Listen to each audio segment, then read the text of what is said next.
Hello, all, and welcome back to another episode of Movies and Us, a weekly gathering place filled with conversations about movies, stories, and connection. My name is Jennifer Hahn. And I'm Sarah Callan. And today we are going to be reviewing the film If, specifically capital I, capital F, which I discovered as I was reading more and Googling more about this movie. Okay, so Sarah, kick us off with an IMDb summary for the movie If. A young girl who goes through a difficult experience begins to see everyone's imaginary friends who have been left behind as their real-life friends have grown up. All right. So let's start off with our one-sentence summaries for the movie If. Sarah, what is yours? Okay, before I share mine, I need to ask a question. Jen, have you seen the movie The Sixth Sense? I don't think so. If I have, I don't remember it. Okay. Then I will choose a different one-sentence summary, because I had one that was riffing off of The Sixth Sense, but I will not use that one based on my audience. Okay. Well, share that one afterwards so that the people that are listening can experience the juicy goodness of your second one. But yes, okay, so your first one is... My first one is, look, kids, hallucinations can be fun. Oh, amazing. Start them young, you know? Yeah, it's a great time. Seems like a great idea. Okay, well, what is your Sixth Sense themed, flavored one sentence summary? My other one is, I see imaginary people. Which the iconic line from The Sixth Sense is, I see dead people. So. Oh, amazing. Or just every children's movie is just basically one click away from a horror movie. Honestly, though. I mean, we could really support that thesis. I think there's plenty. Yes. Yeah. Okay, my one sentence summary is, if you have a choice, go play with your IRL If for 2 hours instead. Nice. So I'm revealing my thoughts about said movie. You have, in true Sarah fashion, kept it exciting and thrilling to see how you feel about this film. Okay, well, let's dive in. Actually, before we talk about our review of If, a question that I had during this movie was, Sarah, did you have an imaginary friend growing up? And if so, what did he or she or it look and feel like to you? I didn't. While watching, I was wondering, like, is an imaginary friend something that people had? Or was that just something that's phenomenon? Kind of like, yeah, like, is it just something made up in movies, or is that something that actually happens? Because I don't recall having an imaginary friend, despite the fact that I had a really active imagination. I remember seeing it in movies and wondering, like, oh, should I have an imaginary friend? But I didn't. So I don't know. I don't know if that's normal, but didn't have one. What about you? Well, that was my thought during this movie too, is because I also didn't have an imaginary friend. That is like a recurring friend throughout my childhood, which I feel like is the way that it's positioned in this movie. So I had also the same question for myself of like, am I the problem? Was this a normal thing? Because I think it's positioned a film as like everybody has one and they're getting reunited with theirs.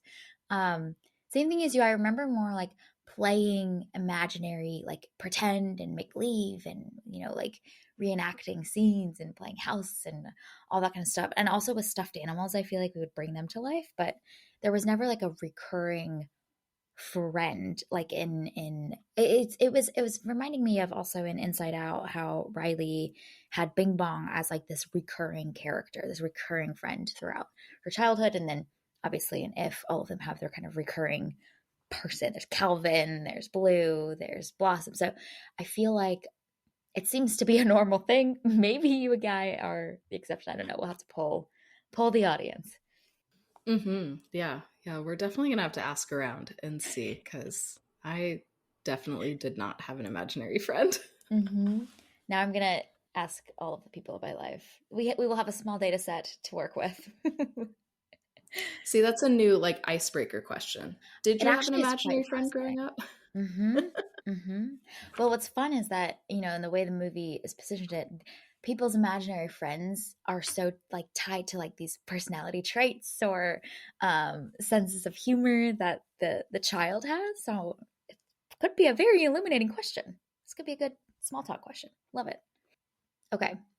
Well, with that background context that we have for each other's imaginary friendness that we did or didn't have as a child, let's dive in and talk a little bit about this movie. I'm curious to hear your thoughts about If. We won't spoil the movie in this first section, and then we'll include a spoiler and kind of have full reign. But in this first section, high level, how did If work or not work for you?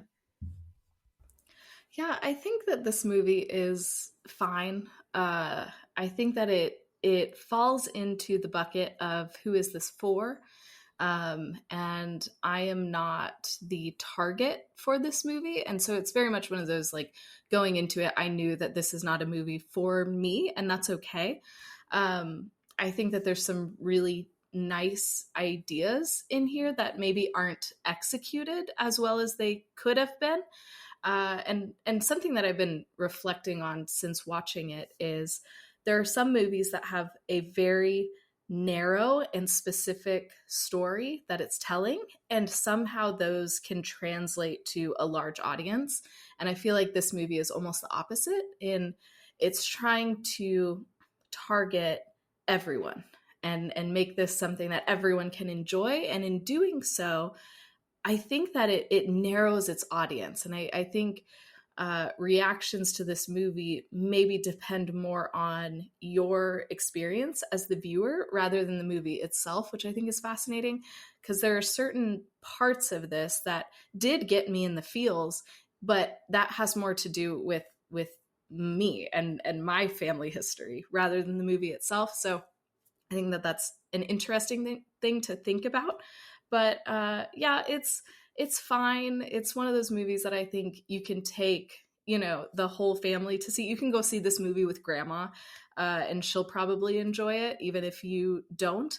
Uh, it's it's fine. It's enjoyable enough for a couple hours. It's not like super funny, but it's also not like super dark. I don't know. It's this weird like in the middle where it's trying to do everything, and it ends up kind of being a mediocre movie, and it is what it is. Yes, I would agree. Although I think I feel more negatively about this movie. I was really bored throughout a lot of it. I just feel like like you mentioned, it's not funny enough. I expected this movie to actually be quite funny. I think from the movie poster, you've got all of the ingredients to have these like really mild and big personalitied beings, these imaginary friend beings that can be really fun to just throw their big personalities together. And the thing is, like, those characters do have big personalities that we kind of got to see. They just didn't like collide and they didn't make for some like funny moments the way that I was expecting this movie to be. So, even when sometimes the plot line's just kind of fine and vanilla and whatnot, but if it's a good time and it's a good romp and we get to see some fun, really like whimsical characters just get to hang out and be silly together, I'm all for it, But on that dimension, that variable in this movie, on the humor and the fun and the playfulness, I expected more of, and I feel like it didn't really deliver on that front. And then there's just like the plot line and the characters, and I feel like they were pretty weak. There's these like random moments where B is, having some really meaningful conversation with her family member of some kind, grandma, dad, but I never at any point felt like I knew who B was. So she's kind of just like unnamed young female protagonists that we're following. So on that dimension, it was also just, pretty vanilla, I would say. And then I think that one of the challenges with this movie is that the rules of the universe, like the world building, weren't really clear. And so a lot of the points that it was trying to tie up in the ending, with these loose threads and how it all fits together and what the larger meaning behind all of those components of like your imaginary friend, which I don't want to spoil too much of, but I think those things also didn't really seem pretty clear to me. Um, they were just pretty loose, and so I think it actually makes the messaging of this movie a little bit vague. So some of the things with the reunions that happen in the end, I'm like, okay, but there's a whole point that this movie has around staying young and playful and imaginative, and it would have felt really earned to have seen some of those moments in those wrestling to get to that point so that those moments at the end felt really satisfying. So I think on that aspect, I also like left this movie just left me wanting more. So it's fine. Like you mentioned, I think nothing is bad necessarily in this movie. There isn't anything that's like a major red flag and, flashing lights of this is really kind of problematic. Um, but every dimension just left me wanting more. So I would say I could see this movie being really great, and I feel like it didn't really get to lean in onto all of those aspects. There's so much potential in this, and I think that that's kind of what's frustrating is that with a few changes, it could have been a really impactful film rather than just kind of being this like middle of the road, not memorable experience. Um, I think what one of the ways that I found a way to entertain myself because I was also kind of bored while watching this, like you mentioned, is I was trying to figure out how to make this into a horror movie while watching it. So that was a way that I was able to entertain myself during this experience, which is not what the I movie was going for, I'm sure. But I had a really fun time. And it's not that far off. We just have to make a few tweaks. And I think that this could be a great horror movie.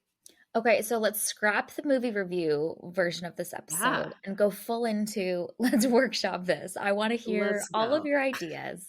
Let's lay out the butcher paper. Let's go to town. I want to hear minute by minute. What did you think? What were you thinking? This is great. We needed like a movie watch along for if, but Sarah Yes. rewrites this into a horror movie.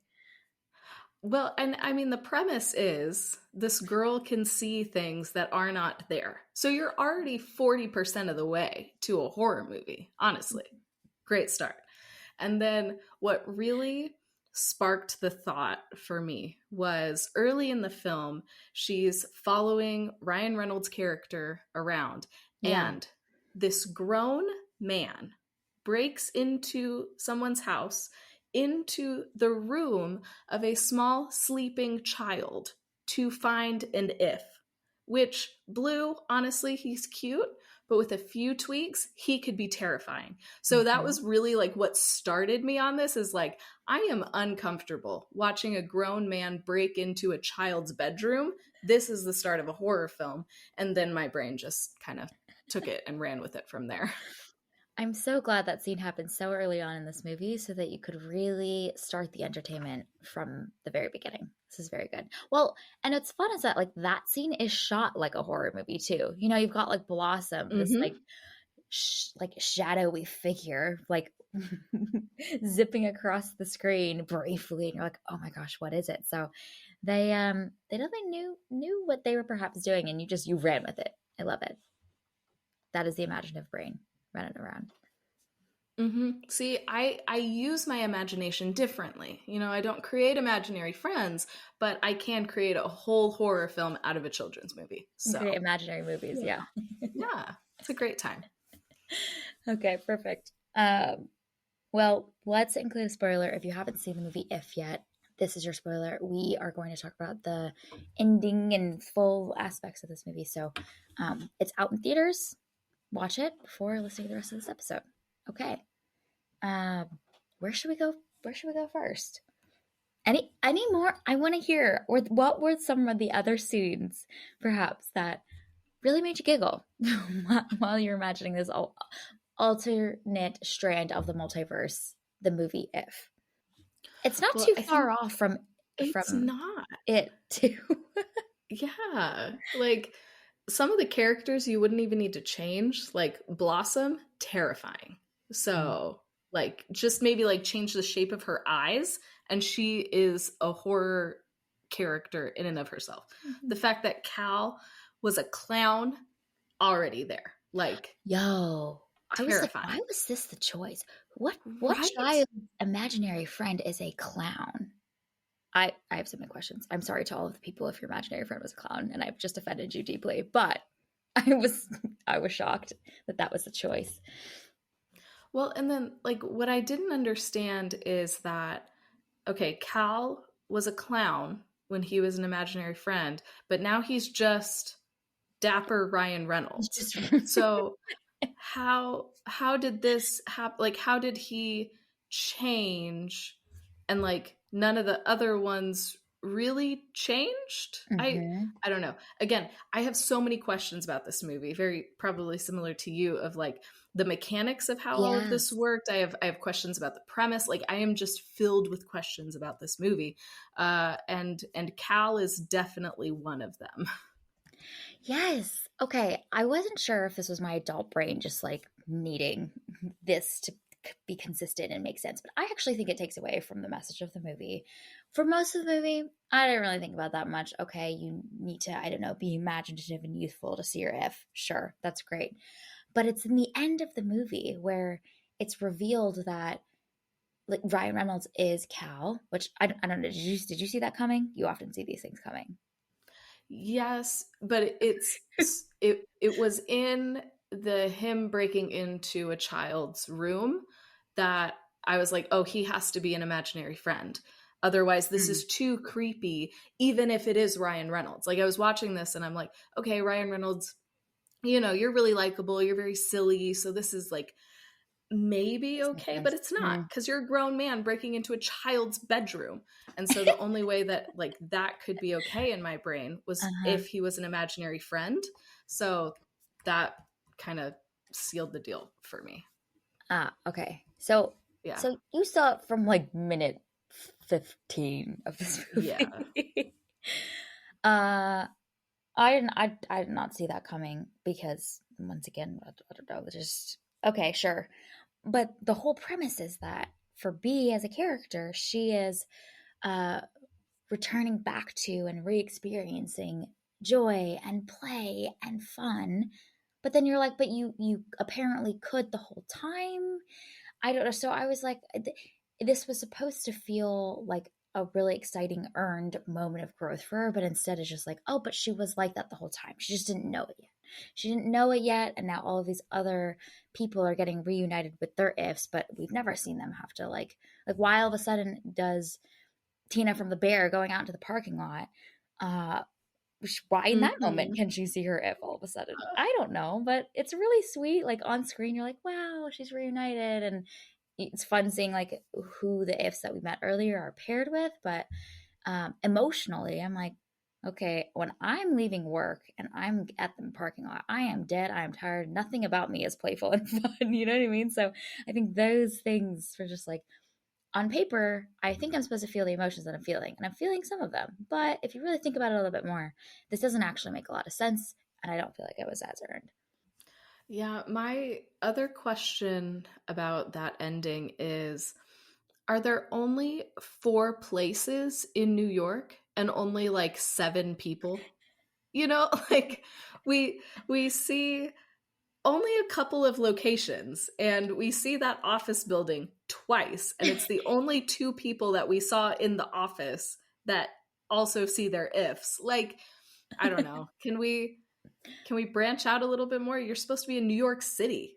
Uh Like huh. there's so many locations. And if we're going to do this like yes, everyone is reunited with their ifs, can we do I don't know, maybe more of a montage or like these like wider shots where we see like multiple ifs interacting with their people now. I don't know. I feel like there's a different way to shoot that if we're not going to go on the emotional journey and we're going over quantity over quality. Like let's have a greater quantity because there's more than four locations in New York. There's more than seven One people part, in New one York, office. Yeah, yeah, yeah. Put some CGI in there. Just draw a bunch of creative, fun shapes and colors in a Yeah. crowd. Yeah. Yes, I like it. Everyone gets their ifs. We have a Mhm. giant, massive hallucination in New York City. And that's the warm, fuzzy, happy ending that we all want.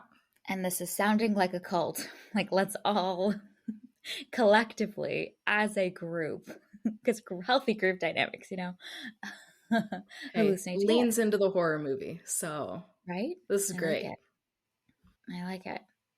No, it's so true, and I think one of the great messages that could have been integrated in this movie is the way that um, people in your life help you stay young and playful and are able to nudge you and kind of keep you grounded in that childlike self. Like there's this beautiful thing about how John Krasinski kept the fun throughout Bee's childhood, and she really appreciates it now, blah, blah, blah, blah. So this like either, like you mentioned, let's go for the quantity and the masses and the mass cold hallucination, or just focus it on like one family, one little friend group, one little community, um, and the way that they help each other stay young and youthful. I feel like that could have been another approach.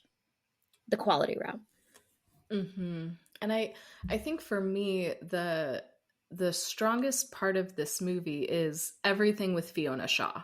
She is Yep. great, and I loved her part in this movie, and that part where she was sharing about how she loved to dance and all of that, like that Yes. was what got me in the feels. But that has to do more with my grandma, and Mm, I know how much she had to sacrifice and how she gave up on her dreams, and yeah. so like it just connected me to that. And and so I think those moments where you see somebody actually like reflecting Yeah. on their life and going, man, I used to be so imaginative, but I'm not anymore. And then to see her actually like give in and start dancing when you can tell she hasn't done that in a long time, but she still loves it, like that is so sweet and that is so heartwarming. Mm-hmm. And I don't think any other part of the movie really hit that same emotional high as that moment.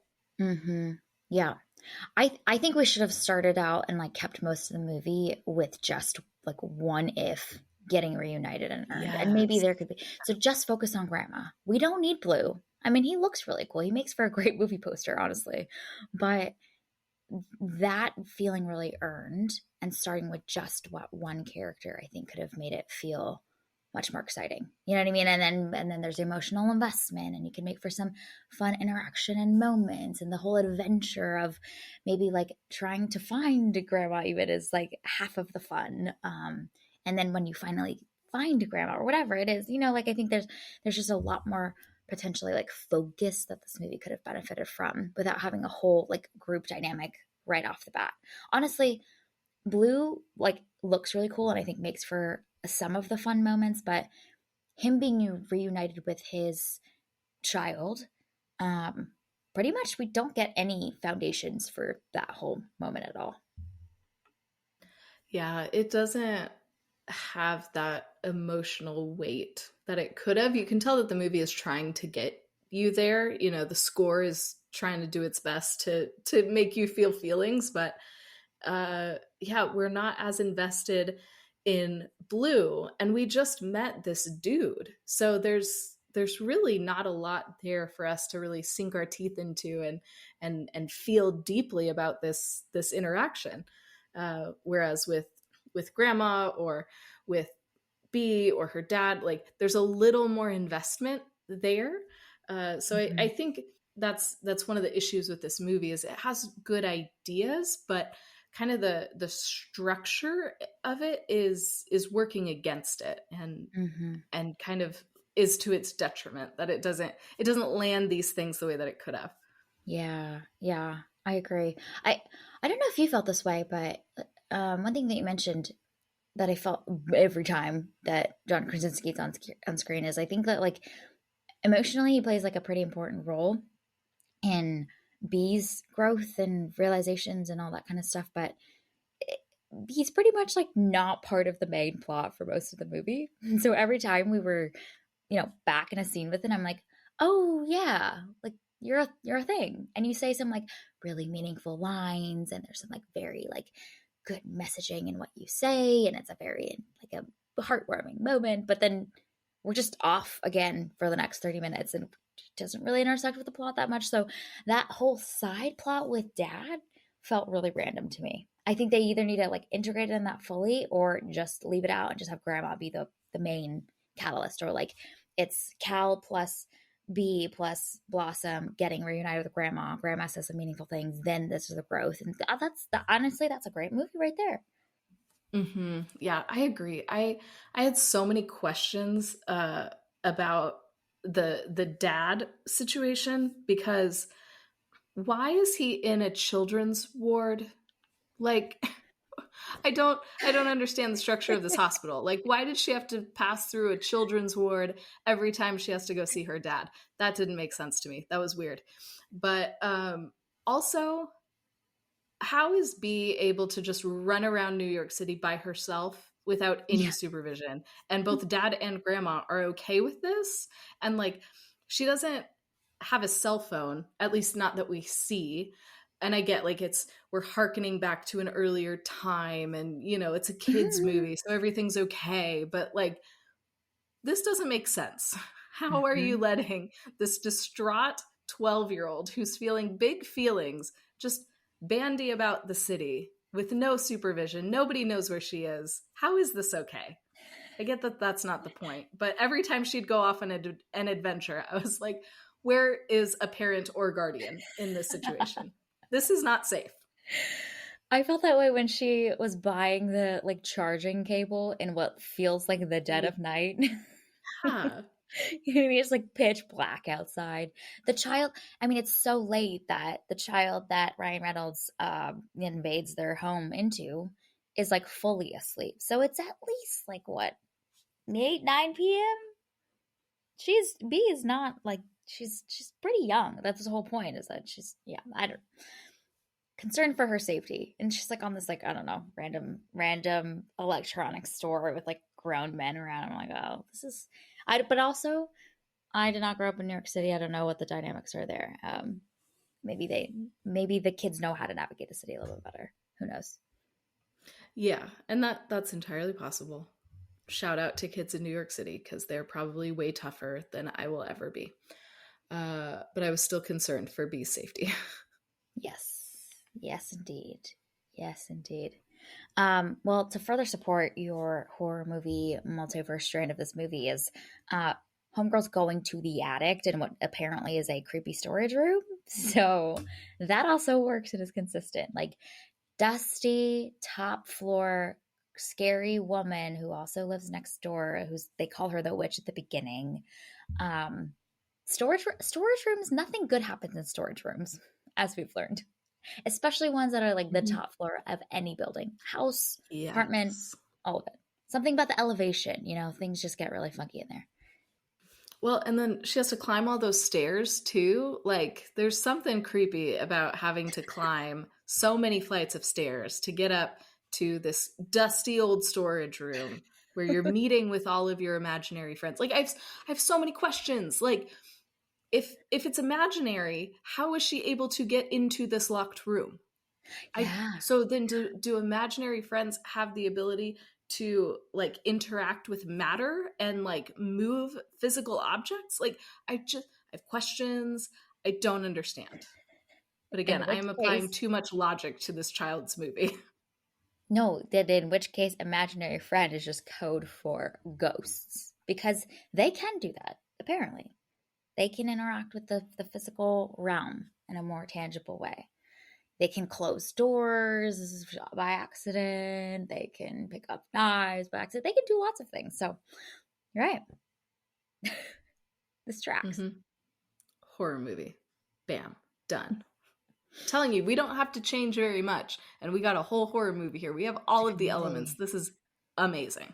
We've got a clown. We've got like an insect like Yeah. looking. Yeah. Yeah. Just, oh, Blossom the is thing so is, you just creepy. make the eyelashes on Blossom a Yeah. little bit too long. It Yeah. gets real creepy. She starts looking Yeah. like, what's that character's name in The Emperor's New Groove? Yzma? Oh, Yzma. Yes. Yeah, she's a hop, skip, and a jump away from Yzma, I'm telling you. Love it. Although Yzma creeps me out less than Blossom did. So I don't know. That probably says more about me than the Really? characters. But Oh my yeah, goodness. Yzma is fine. She's chill. She's creepy, but she's funny. whereas Blossom is just creepy. Like I could see Blossom standing over your bed while you're sleeping with a knife in her hand. Like Blossom is terrifying. Is it something about the size of the eyes? Is that really creepy out a bit? 'Cause they were very large. They were very large. It was like half, Mhm. 2/3 of her face. Hmm. Yeah, I think it's the proportions of like her eyes are too big for her face and her head is too big for her body and all of her limbs are like so long and gangly and like weirdly proportioned. Like it's just Mm, did not like. got it. Got it. But we love that Yzma is long, lanky, consistent, proportional. Yes. Yeah. All those right angles. Totally fine. Not a big deal. Oh man. Oh man. Were you thinking about Monsters Inc. at all at any point in this movie as well? With meeting Blue in that, Ryan Reynolds invading a home scene? My brain went there for a little bit of we've got big, fluffy dude in a closet with a sleeping child. This feels like the multiverse strands are intertwining and connected with these potential movies. Yeah, there's definitely like a Monsters Inc. No, vibe. no. But Not. I'd rather watch Monsters. You know, like that was a really fun That was movie. mm-hmm, Thoroughly enjoyed as a kid. Probably mm-hmm. would enjoy now as an adult. Yes, yes, very much so.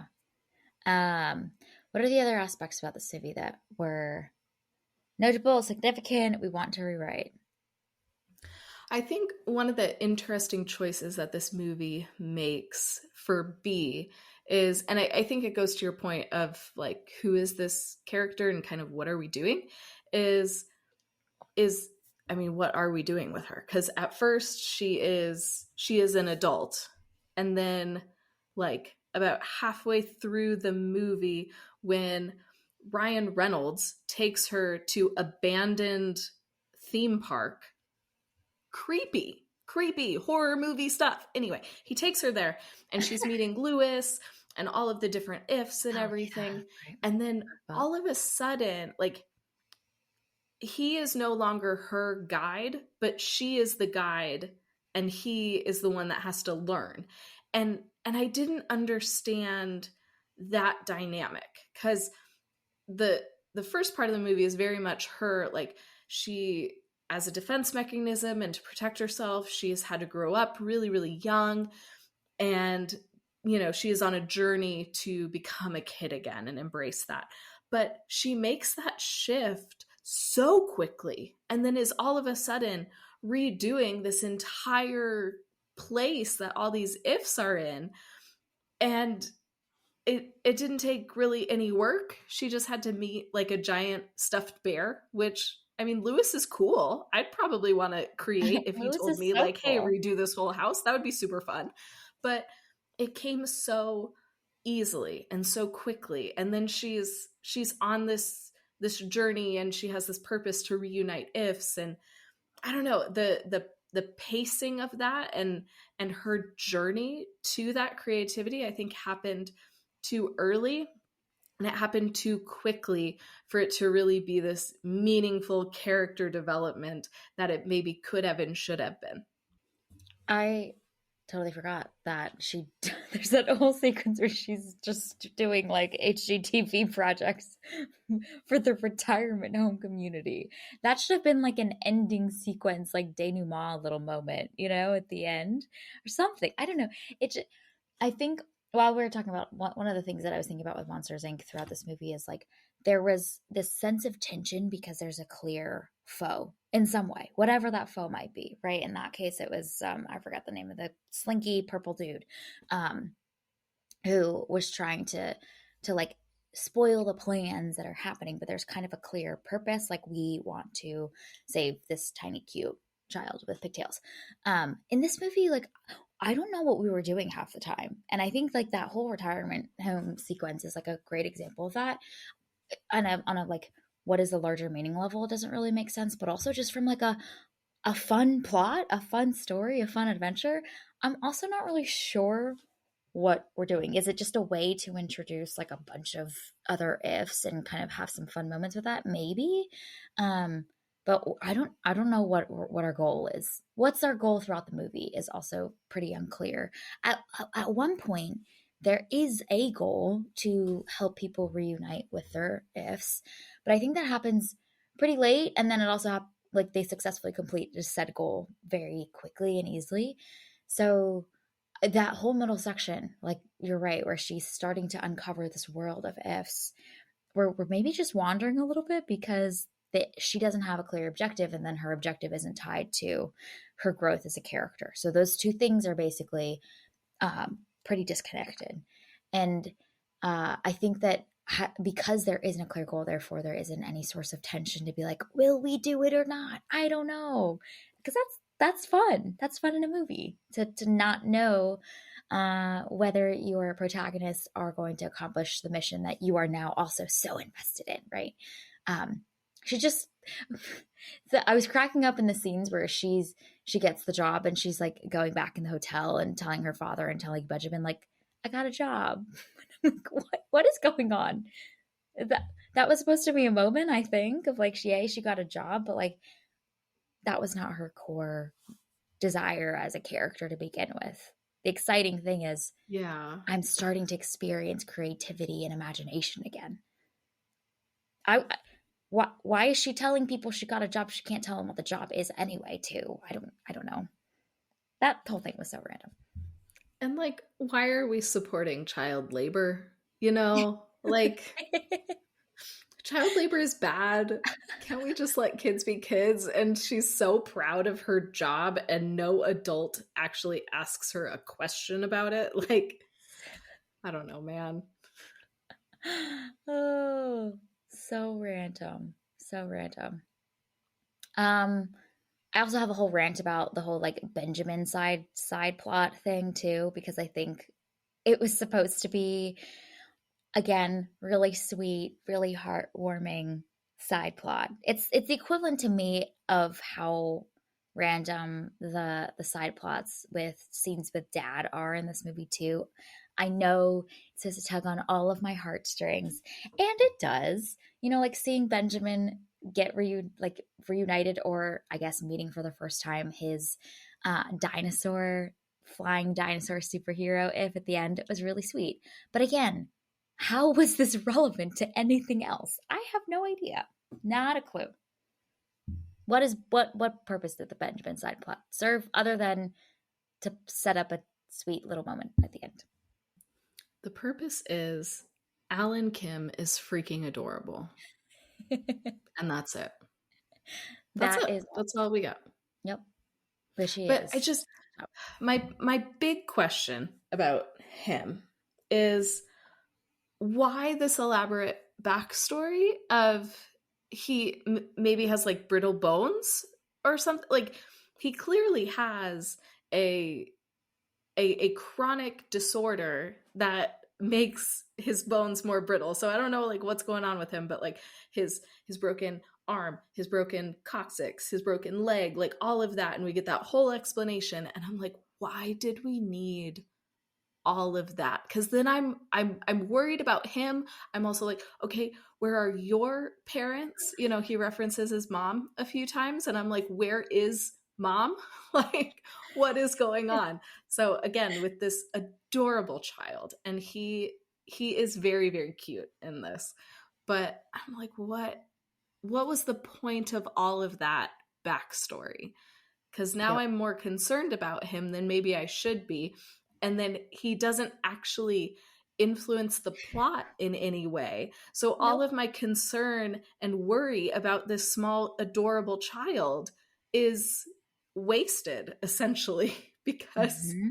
it's not relevant to the movie itself. So Yep. I don't know. It felt so weird that the movie highlights him so much So and then much. he doesn't actually do anything. Like, what what was the original version of this script, and what did Benjamin have to do with the overall plot? Because it almost feels like there was a different version of this where he was more instrumental to the plot, and then it got changed along the way and they just kept him in Yes. because Alan Kim is adorable. I don't know, but Yes. it felt weird.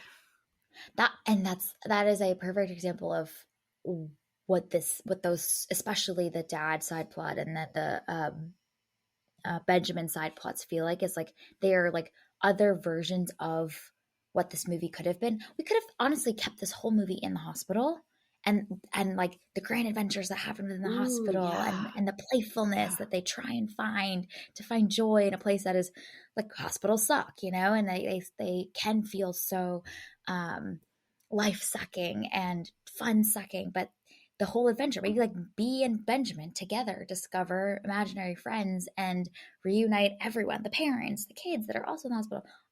Like there's a whole really sweet story there. Just stay in the hospital. That's a great movie. Or there's a whole other movie that is having to do with this relationship between Bee and her father. But like we can't do those two things and grandma and the whole like retirement home revamp HGTV moment all in one movie. And had we just picked maybe like one of those four possible threads, there's probably more, it would have been a great movie in and of itself. But they feel like totally separate movies and separate thread lines that we all just shoved into this one movie and did like interwove them together and braided them together and was like, I think this is kind of sweet. This could be fun. Well, and I think that's a really good idea to make this more narrow in scope, because then we could have really gone deeper with who B is. Because obviously, her losing her mom when she was very young is difficult, and then to see her dad be in the hospital would be incredibly hard.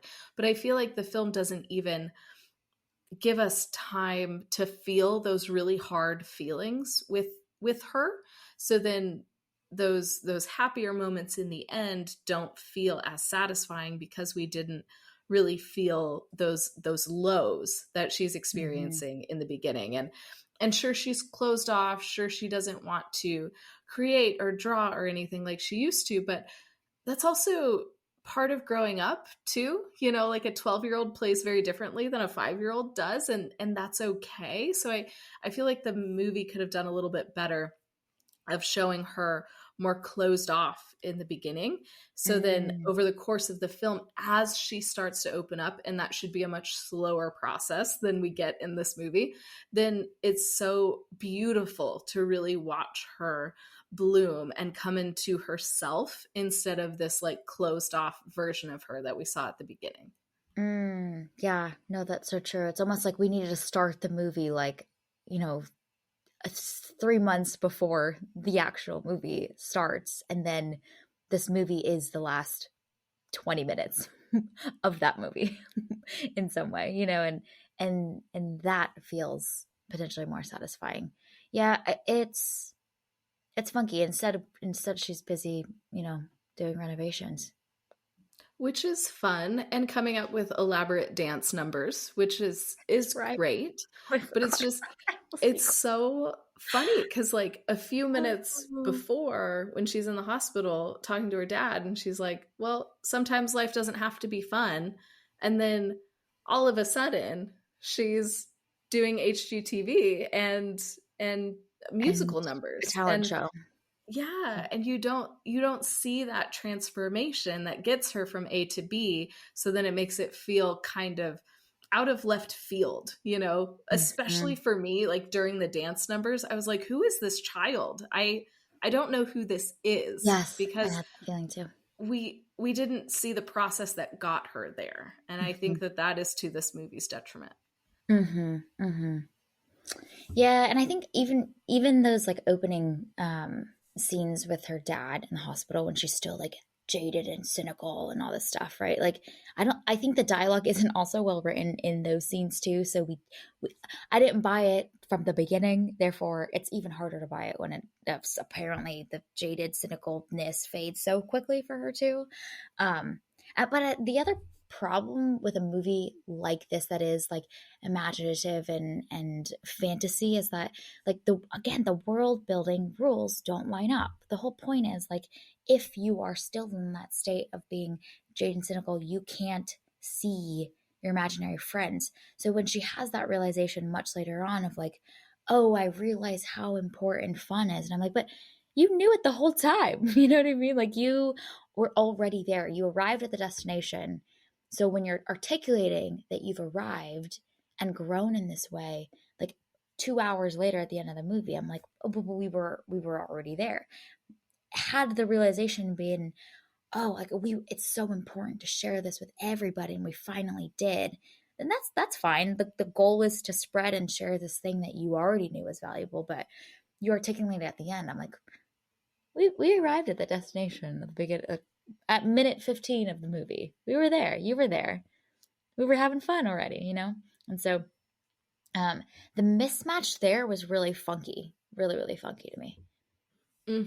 Yeah, like how did she see everybody's imaginary friends if she wasn't imaginative? You know, Mm-hmm. like it Yeah. doesn't it doesn't make sense.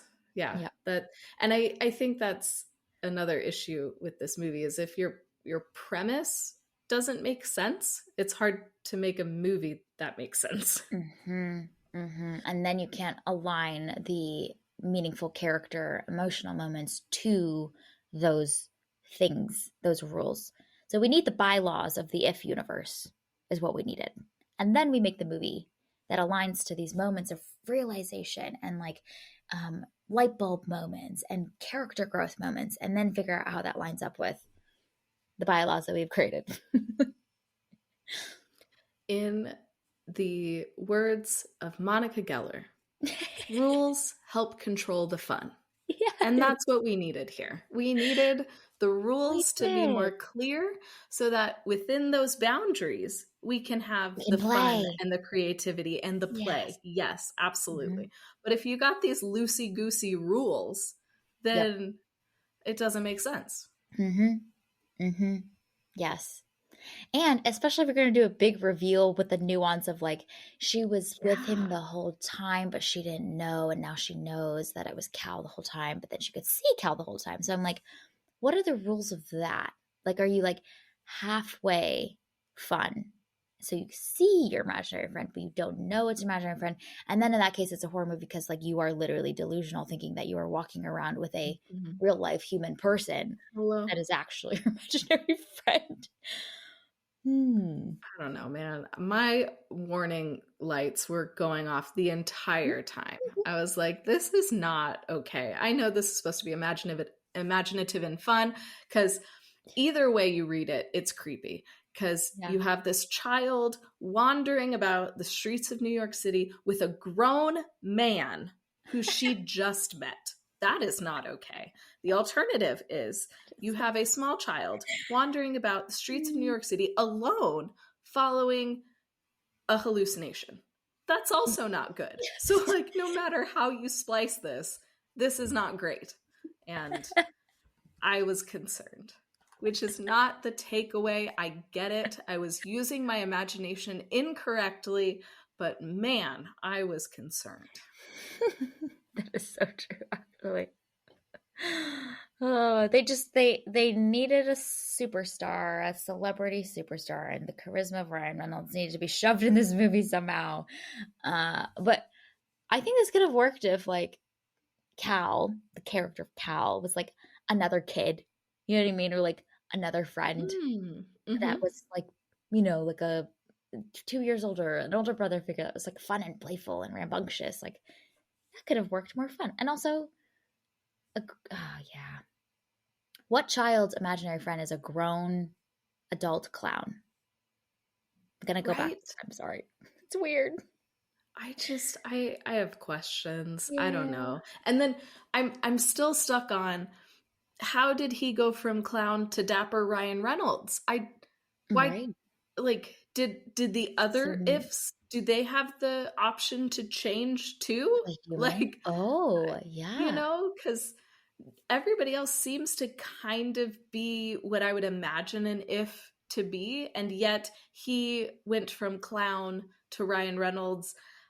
Why is he able to make this change and no one else is? I don't understand. Oh, yeah, that's so true. That is so true. Again, we maybe need to ratify this and get this into the bylaws because Hmm. don't Rules. make sense. It don't Yes. make sense. The answer Yeah. is marketing, always. Which that was the other thing that kind of drove me crazy about this movie is the marketing was so fun. It was so good. Mm, And like mm. my favorite bit of marketing that they did was those promos where Randall Park played like pretended like it was his film and he was the director calling back to the office. Oh, Brilliant. So like all of these funny little moments, and it was such like witty marketing. And then I watched this movie and I'm like, this is a dull movie yeah, that doesn't match up with the fun and playfulness and creativity that the marketing led me to believe that this was. And I think that that's so frustrating that there was such intelligent witty marketing and then the movie itself is so yeah. lackluster. What a It's letdown. Yes. yeah, it's such a mismatch. Like, what the heck? If you Mhm, can do that with your mhm. marketing, why can't you give that same amount of effort to your movie? Yeah, yeah. Well, it's interesting because also like Ryan Reynolds is in films often that are so clever and witty and fun in that way that Mm-hmm. are fun for kids, but also like are entertaining the adults in the room. And he's so able to. I mean, like that's kind of part of his like TV persona, the types of roles that he plays, and he doesn't get to shine in any of those ways at all in this movie. You know, like he doesn't even get good lines, good singers. Yeah, and it's confusing because he Yeah, was kind of being drug along for yeah. this. Like he didn't want to participate in this, which is a weird choice because Ryan Reynolds has such charisma and such screen presence and he Yeah, can be so fun. And so then for him to be a character that doesn't want to be there feels like a waste of his natural abilities that he has. yes, I yeah. don't know, it's a misuse of his talent. Mm-hmm. It's interesting because I actually I didn't consume a lot of that marketing at all with this movie. I didn't know I went into this movie pretty much with a blank slate. I just saw the movie poster, which the movie poster is so fun and like eye catching, and that's it. So I didn't know anything about this movie, and I thought it was more focused on Ryan Reynolds' interactions with all of the ifs versus I think the movie's actually a lot more focused on B and her journey. And I actually think there's a a better message to land potentially of an adult rediscovering their if like a really cynical jaded Ryan Reynolds finally uncovering and being reunited with this childlike self and then seeing that full interaction because I think that it would make for some really fun like moments of humor in the tension of a jaded Ryan Reynolds. You know what I mean? Like with these like rambunctious ifs trying to like get him to be fun and he doesn't want to be like I think there's some really fun moments there but also I think for the parents and the adults in the room that are taking their kids to see this movie there's something really meaningful about like a full grown adult who's been like just tired and exhausted by the world and their jobs and their responsibilities to rediscover that play self. And something about, like I don't know how old B is in this movie, maybe like 8 or 9, 10, maybe. Yeah, I think she's 12 Oh, she's in 12. this. Okay. But it's just, I don't know. It's there's something that's like really meaningful for the parents in the room too, to rediscover that play like self and to see themselves in like a Ryan Reynolds like protagonist that gets to rediscover that childlike self in themselves. That I think would have also been a version of this movie that I actually thought the movie was going to be a little bit more like, but we get a different version. But I think that movie is really meaningful. And I think Ryan Reynolds would shine in that type of role. The reluctant, like, okay, let's have fun now, at the end would have been really cool.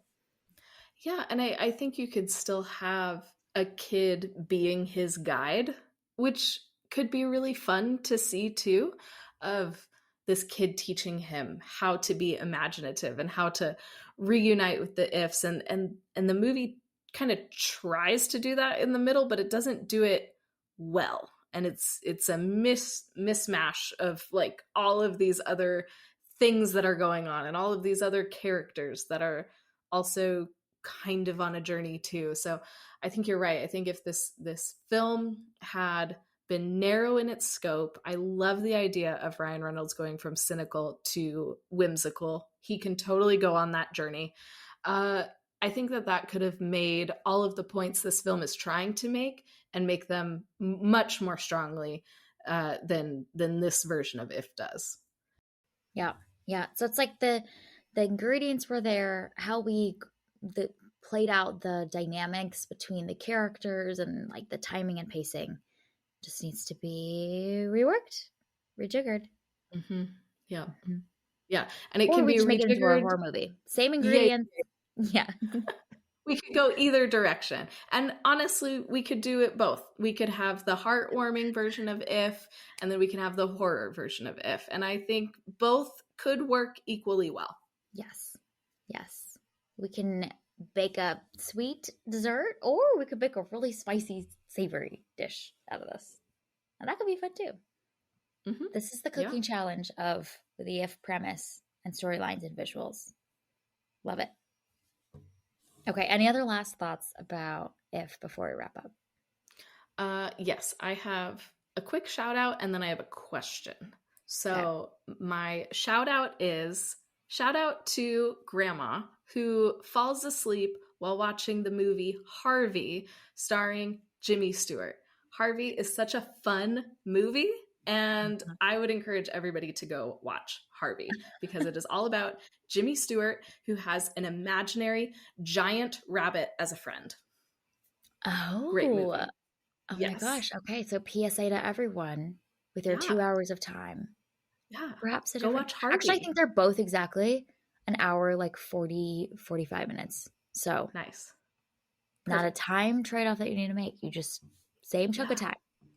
Yes. Go watch Harvey. Yes. Okay, so then my question is, did you have a favorite If that we saw on screen? Or were there any that were particularly like fun or notable to you? I mean, I loved I forget which one it was exactly, because I saw it a couple of days ago, but it's the one that's like a New Yorker, a classic New Yorker that's like, which one was that? But he had this like thick New York accent and was like, okay, what do you want? You know? That was my favorite one. Because it's so unconventional, and I want to meet the kid behind that. Yes. Like, that is going to be really fun. Yeah, my two favorites, I guess. So like my runner up is the cup of water with ice, and the reveal was that it was just a person from Arizona who was thirsty. And as a person who is from Arizona, I gotta say that absolutely tracks 1,000%. But my favorite was the ghost with a crown on his head. I thought that was so fun and so silly. And he was such a cute ghost, and I just wanted to be his friend. I love it. Yes.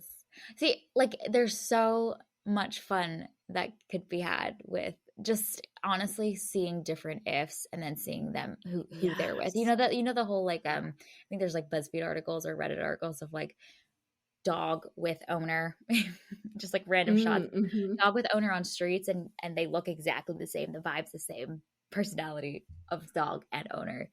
That's what we want. But the if version, the hallucinated version. Yeah, let's match children with their hallucination. Yes, that'd be a great time. So good. All right. Well, this was our review and discussion of the movie If. You can find it available out in theaters. Thank you for listening to this week's episode of Movies and Us. Our name sums it up. We're all about movies and the powerful ways we can connect with each other and the world around us. This podcast is about all of us and our shared stories. So everyone is welcome here, and we're so glad you spent time with us today. You can subscribe to this podcast on Spotify, Apple Podcasts, or wherever you tune into your favorite shows. Drop us a rating and review, letting us know your thoughts about If, or what your favorite If was from the movie. You can connect with us on Instagram, Threads, and TikTok at MoviesandUsPod, or you can email us at moviesanduspod@gmail.com. We will be back next week to discuss the film Furiosa. Okay, we hope you have an amazing week, and we'll see you again next week.